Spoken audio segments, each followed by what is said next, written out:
Welcome to Slow News here with Kevin Clark. I am Kevin Clark. Woo! Gonna do a monologue today. Haven't done one in a while. Used to do them every week.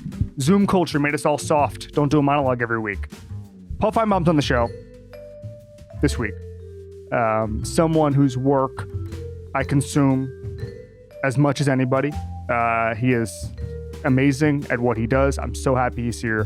We're gonna get to a little bit of NFL with him, especially as it relates to Nick Saban. But it's mostly gonna be college. Nora's going to be on the show on Friday, and we'll do a full weekend preview.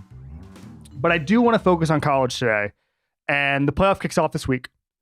And I think it's always a good time. I remember an NFL GM telling me this one time, said the final four teams in the NFL conference championship weekend, he did full reports on them to figure out what the good teams do. That's the sample size. You want to be in the final four. Anything happens after that, is due to kind of injury luck, fumble luck, whatever. But they want to run the report, heights, weights, draft status, geography, where are they from in the country, how old are they, run the reports, figure out what good teams do. This year, it was interesting. I saw Bud Elliott say this the other day on a video about recruiting. This year, almost none of these teams utilize the transfer portal. Almost none of them. What's funny is that Michigan has the number one transfer portal class coming in at this point at the time of the recording, but they're not playing this weekend. And I kind of think, by the way, TCU has 6 transfers. They've been a little more active in the portal, but still, it's not crazy. And I'm starting to think that this is the last normal year because I think a lot of people, Jordan Addison is the proof of concept here. We won the Blitnikoff. He transfers to USC for his last year. He goes from Pitt to USC. This is not, Jared Verse is one style of transfer where he's at Albany, wants to improve himself in the NFL. He comes down to Florida State and he improves his draft stock to the point that he is really, really good. He might be a top 10 pick. I haven't seen where he's projected, but I take him in the top 10. You see that a lot of places. Ojulani is another guy, offensive lineman from Rhode Island. Same situation where he just wants to prove that he can play at the highest level. That's one style of transfer. But going from team to team, star player going from huge team to huge team, that's actually the future. And what I think is going to happen is, and I've said this a couple of times, the recruiting class in high school establishes your floor. Portal is going to be your ceiling. And I think that means there's going to be 10 to 12 teams that recruit really well, have what's called the blue chip ratio at the high school level. And then you go out and you get a Jared Verse some years, a Jordan Addison some years. Jahmyr Gibbs at Alabama is a great example. Like, you go out and get those style of teams. LSU remade their roster and plugged holes really quickly. And I think that Georgia is going to be the last dominant team that doesn't utilize this really well. Because in a couple of years, if there's a couple of holes, Kirby's going to have to go out and get some guys. Now, does he go out and get them from Rhode Island, or does he go to get them from LSU? That's the future of football.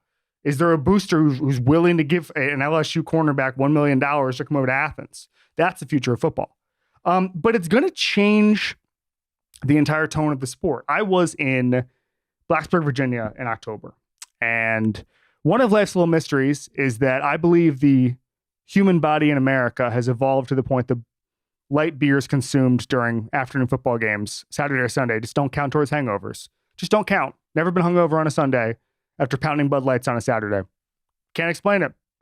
Seems to be no limit. Tested it. Doesn't happen. So I'm pounding Bud Lights in Blacksburg. And my wife, we're watching the Alabama-Tennessee game.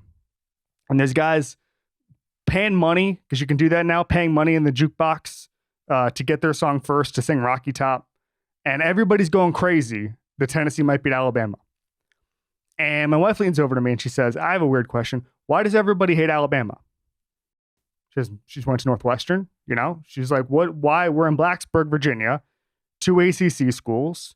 Neither of these teams, Miami nor Blacksburg, Virginia, or Virginia Tech, obviously we had just left a Virginia Tech Miami game. And everybody was kind of going to the bars, Miami, to celebrate, Virginia Tech fans to drown their sorrows. But neither of these schools were in the national championship hunt, to say the least.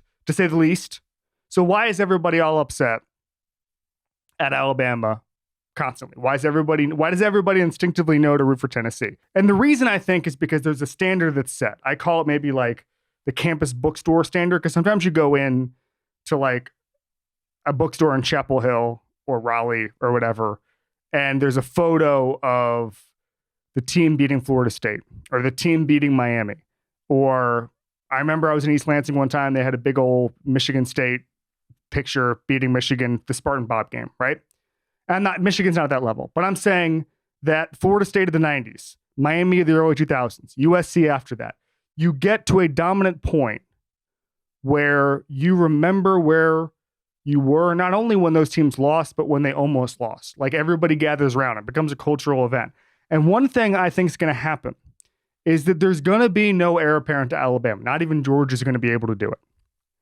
And I think we're going to see the dominance spread out between, again, I'd say about 10 teams. And in any given year, teams can run. I mean, we almost saw this with USC.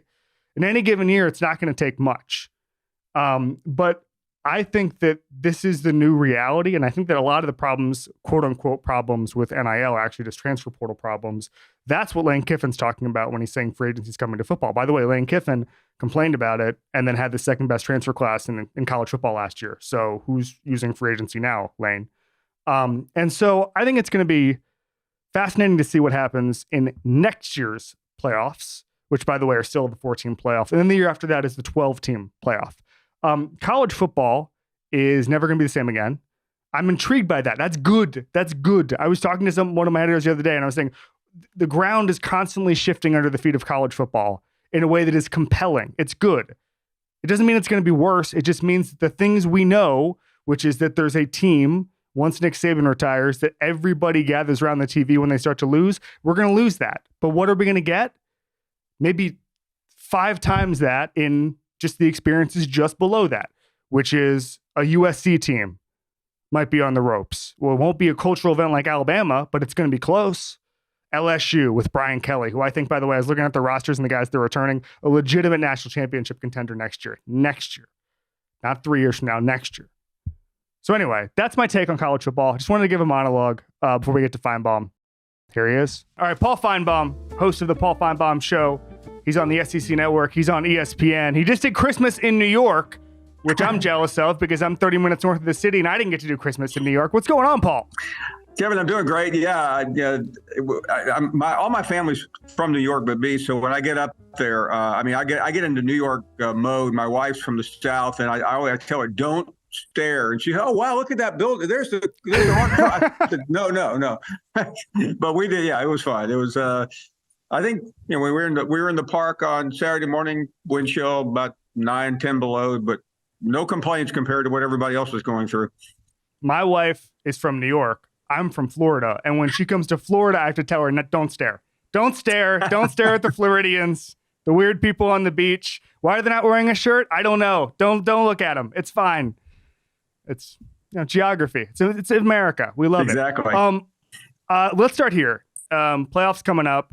Do you like the way the playoff has played out over the past few years? Because I feel, Paul, like it's kind of been a thud, kind of been a dud. And I was in Indy last year for the Natty with Georgia, and it almost felt like there was no buzz, no juice, no anything.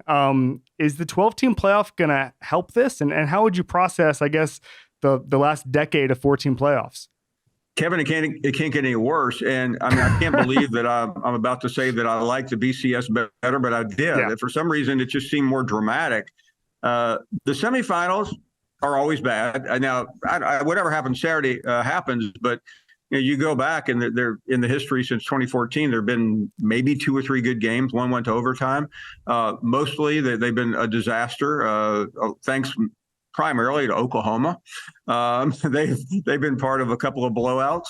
That we're talking to you, Lincoln Riley. And Ohio State's been involved in 1 or 2, but for the most part, they've been mostly unwatchable.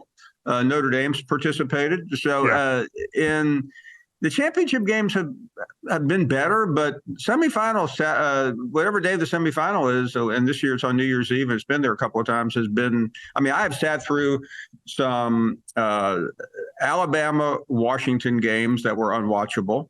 I've seen Oklahoma and LSU, which I think I lost track at 5 or 6 touchdown differential.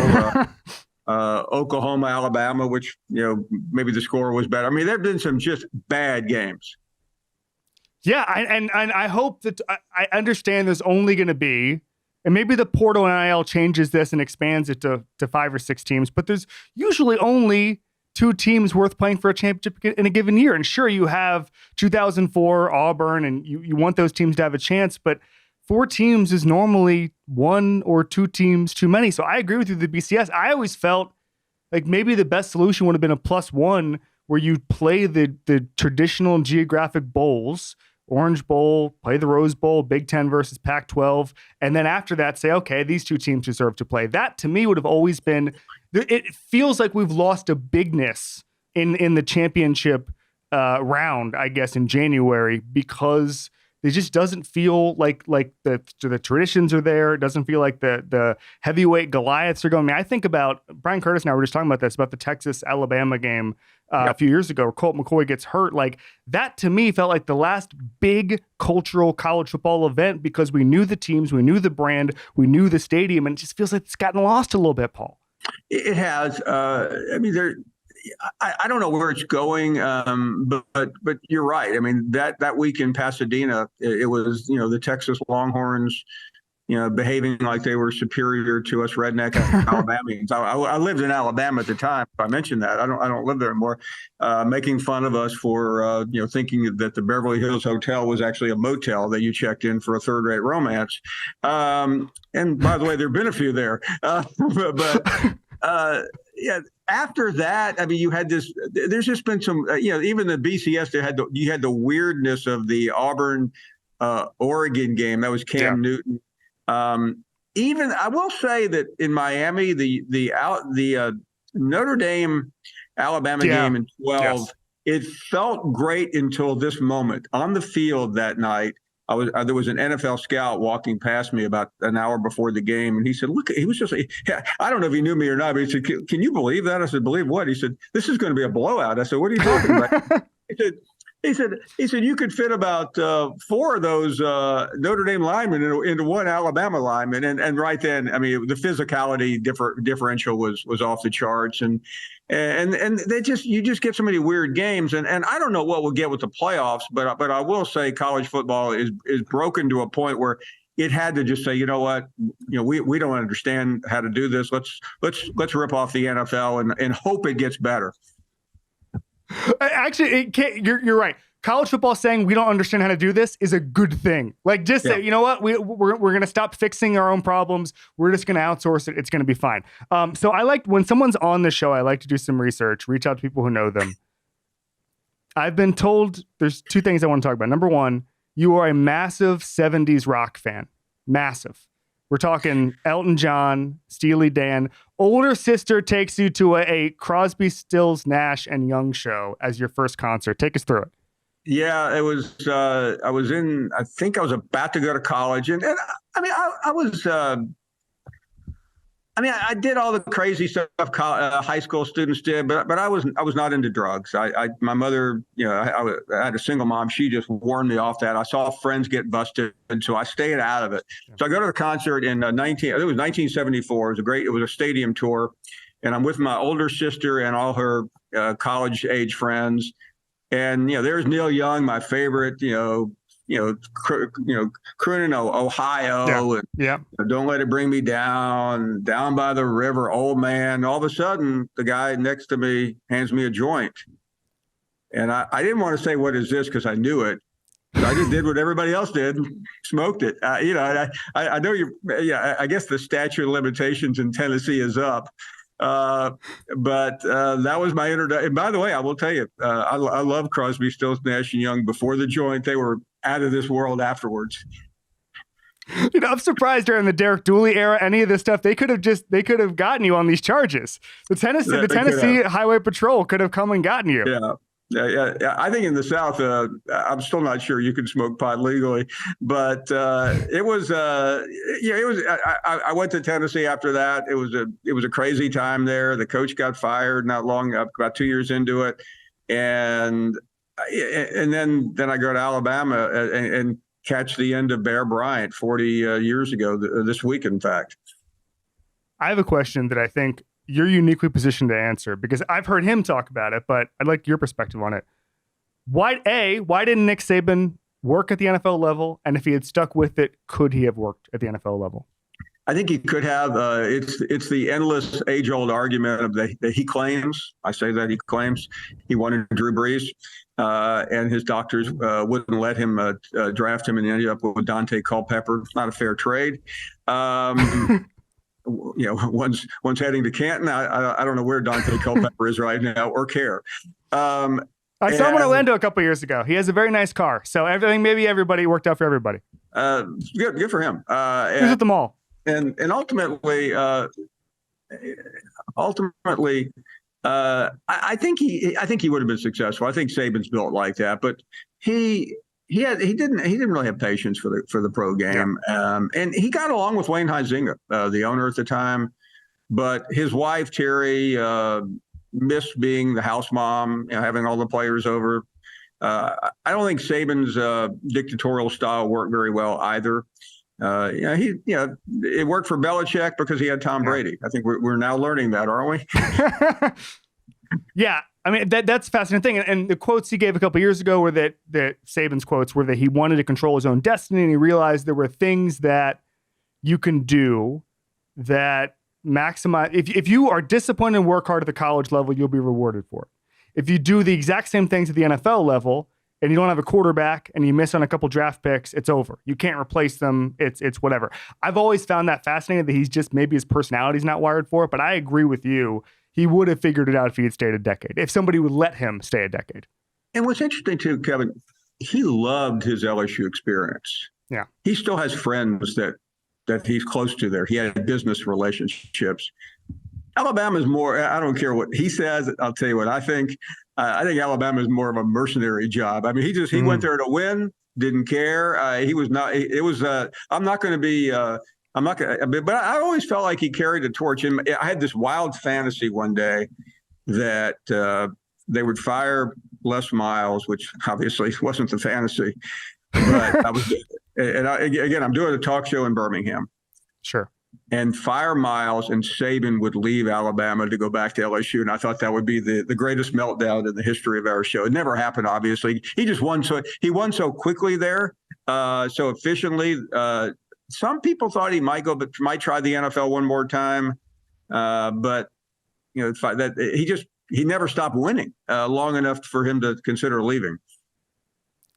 You think the portal, I think we talked about this a couple weeks ago on your show, but I think the portal will change things. I think NIL will change things, but I don't think there's going to be a team that comes out of nowhere and becomes the portal domination team. I don't think there's going to be a team that comes out and, people were saying, oh, Louisville has his act together with NIL. And it's like, well, they still can't out recruit a bunch of teams in the SEC. It's not going to work, right?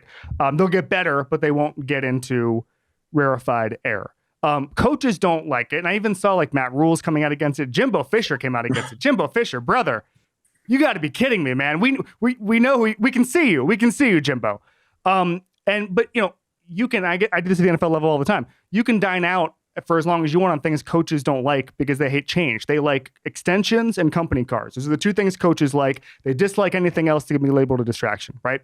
That's our what we have to go on right now is coaches' comments saying it's ruining the game or whatever. Do you think this shock, I guess you call it a shock to the system, the portal and NIL coming at the exact same time, those changes, do you think this will tangibly change the competitive landscape?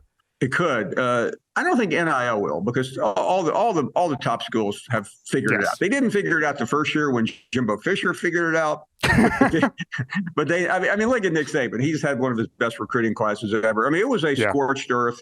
Nobody. Return of the Jedi type of. The Empire Strikes Back. Take your pick. I mean, he was going to win this year in recruiting, but the problem is as a head coach told me recently, it doesn't matter how well you recruit. 9, 10, 12 months later, you're back at it again, trying to keep them. And that's what is driving the coaches crazy. They never catch a break. Jimbo had the best recruiting class in history a year ago this week. Most of them are now in the portal or gone. And So, I mean, I like the fact that it keeps coaches honest. There's no longer this, once you come into my system, you're mine type of mentality, which Nick Saban liked to employ and still does to a certain degree. But it has leveled the playing field. Now, who breaks through? I mean, you look at this year, TCU. I mean, that was almost an aberrational moment. I mean, there's no justification for that portal wise. NIL wise, it just happened. But sometimes, but I think among the big dogs, the Georgias, the Ohio States, the Alabamas, they'll be able to maintain it. I heard an NFL player say this a couple weeks ago that the portal eliminates coaches who are just straight up liars. Come here, you'll get day one playing time, all that stuff, right. Or come here, we're a family, and then you get here and they don't really give a crap about you. What's interesting to me is, and I just read John Talty's really great book on Saban. And he said that in it, a lot of the players are happy because Saban doesn't promise them anything, right? Like Saban says, I'm going to give you an opportunity. He's not lying to them. And so it's interesting to me because it feels like Saban would be perfect for the portal era because all he gives these guys is a chance to get playing time, all that stuff. He if anything, he de-recruits you in a way that I think is probably helpful in this particular era. So I don't see much of a change for Alabama. They're just going to have to get a steady stream of what they did this year, where you get a Jahmyr Gibbs in the portal. You get, a 5-star cornerback recruit who was playing at LSU last year. That's what they're going to have to augment their talent with when they have misses, and at quarterback next year possibly as well. Yeah, and I mean, one thing that Saban's best calling card is the NFL on Sunday. Right. Whether it's Tua, Jalen Hurts, Waddle this most recent week, Devontae Smith, Najee Harris. I mean, you just can't get away from Saban players. And I Kevin, you covered the NFL. The most remarkable thing, you go back to 2015. These are the last 4 or 5 Alabama quarterbacks. Jalen Hurts, who got beat out. Tua Tagovailoa, Mac Jones, who may eventually get beat out. And Bryce Young. I mean, you tell me, has any school in college football history ever had 4 better quarterbacks in a row? USC's come close at times, but nobody has had this run. Couple more for you. Coach Prime, to me, is fascinating because he was getting on the phone with Brandon Inniss, who was a 5-star, going to Ohio State on a Friday night after his playoff game. And it's like, there's probably SEC coaches who Inniss has just blocked their numbers. It's just like, my recruitment is shut down. I'm going to Ohio State. Miami's making a late run. And he's just on the phone with Coach Prime. I don't know where this can go. I mean, I feel like it's kind of boom and bust. I don't see a lot of possibilities for 8-4. I see 10 wins or I see 3 wins kind of. And I think he's going to get recruits and I think he's going to have juice and he's going to be able to, I think more often than not, compete in the Pac-12 if he gets those sort of high-level recruits. Where is this going, Paul? Yeah, I think I mean, Prime is real. And I think the day he showed up there, I think a lot of us wondered, come on. But he is just perfect. I mean, he had a brilliant year, with 60 Minutes over here and, the documentaries. I mean, he has cashed in. I was a little surprised he took the job, but I think he knew the reality. He probably wasn't going to get anything else. And that's on college football. And I don't think he has he's got such a bottom there. I mean, he's at the bottom. Yeah, I don't think it's going to take much. I mean, if he gets to 7-8 wins, the pool of choices becomes a lot better. And I don't know what his mindset is, but I think he wants to compete for everything. And he can't do it in Colorado, but he can get the next job there. Yeah, it's fascinating. I heard you have a smoothie per day. Is this true? Well, you have been talking to friends of mine. We do our research here. Yeah, I mean, this started 6 or 7 years ago. It just became simple. I used to do a lot of lunching and never felt right. I mean, you go out and have a big lunch and then you sit for 4 hours and talk to Jim from Tuscaloosa. It just doesn't sit well. I get that. No, I get that. When you're sitting for 5 hours in a row, you can't. Yeah, you can't have the smoothies. Once the app came, you dial it up, you go pick it up. I got my own parking spot at Smoothie King around the corner from the broadcast center. Oh man, Finebaum and Smoothie King. I love that. All right, Paul, we do the parting shot here is we have a thing called Club. We'll do Club Kevin first. It's our Hall of Fame. You can induct anybody you want. It's a shout out. You can somebody. It could be an athlete. Somebody. It could be an actor you've seen on TV, actress, a movie you've seen recently. Doesn't matter. Anybody in the world. Who are we shouting out, Paul? I just happened to see something about this today, and I don't know why I thought of this, but as a kid, this guy was my favorite personality. And I got to meet him once, and his career literally went down the drain, but I think he's one of the most influential people in the history of broadcasting and sports, especially, and that's Howard Cosell. Oh, wow. I have never seen a greater figure go down worse. Yes. And I think it's what we all should learn by. Don't go out bitter, kicking tires, in the 70s, in the 1970s, he was possibly the most recognizable figure in television. He hosted his own entertainment show. He was on Monday Night Football, for you young people who are wondering who in the world is Howard Cosell. I met him once, Kevin, and my first job, I met him at a Monday Night Football game. And I met a couple of people like you have it. I said, and I started stuttering. And I mean, his wife was with him, Emmy. He said, Emmy, take care of the kid. Like, he's slobbering all over my yellow Monday Night Football coat. Oh my gosh. He was so famous. I just read a book about Mark Grabowski a couple years ago about him, but then I also read Dick Ebersol's book a few weeks ago. It's very good. But in it, they mentioned he hosted, like, on ABC, an original template for Saturday Night Live, like on ABC, not NBC. He did. Like he was going to be the permanent host of a variety show that was supposed to be their version of Saturday Night Live. That's how famous he was. And it's a lot of people will have seen this clip, but we just saw it about 3 weeks ago. But he broke in. John Lennon was shot at the Dakota apartment complex on Central Park West, and it was Howard Cosell who broke the news to America on Monday Night Football, one of the most famous entertainers in the history of the genre. And I think that's, unfortunately, young people know him for that and nothing else. But any aspiring sports journalist, I would devour yourself in Cosell literature, and you will learn a lot. Last thing, we do horoscopes here because we used to sit around reading the newspaper, and then we COVID happened, and all of a sudden it's a Zoom show now. Are you a Leo? Is that what I'm seeing? I am. July 26th. I like that. And I don't know what that means either, because I quit reading horoscopes. Peter King didn't know last week either. I had to explain what Gemini was to him. Yeah, Peter's busy. Peter's busy this time of the year. He really is. Some people are really into it. Some people are not. He's a really nice guy. I emailed him out of the blue for some reason a couple of years ago, and he was like so gracious. I'm like going, why are you being so nice? I mean, most people that I once called Chris Berman when I was in Birmingham and asked him for an interview, and he said, I don't have time for you. He hung up on me. I'm like going, what? I mean, he had time to answer the phone, but he didn't have time to talk to me for like 3 minutes.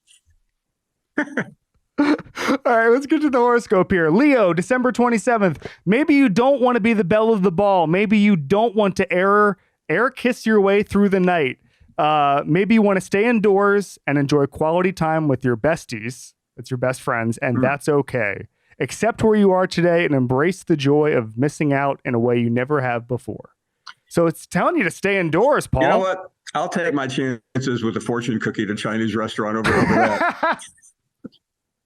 I don't know, man. This is from Vogue. So I guess Vogue doesn't want you outdoors. They don't want you celebrating the holidays. I don't know, man. This is a busy time for you. You got to get outside. You got to go Smoothie King. You got your own parking spot. Yeah, I'm literally on my way right now. I'm about to put in the order. Amazing. Paul Finebaum, thank you so much. This was a blast. I appreciate you so much. Kevin, the pleasure was mine. What a thrill. Thank you very much, and Happy New Year.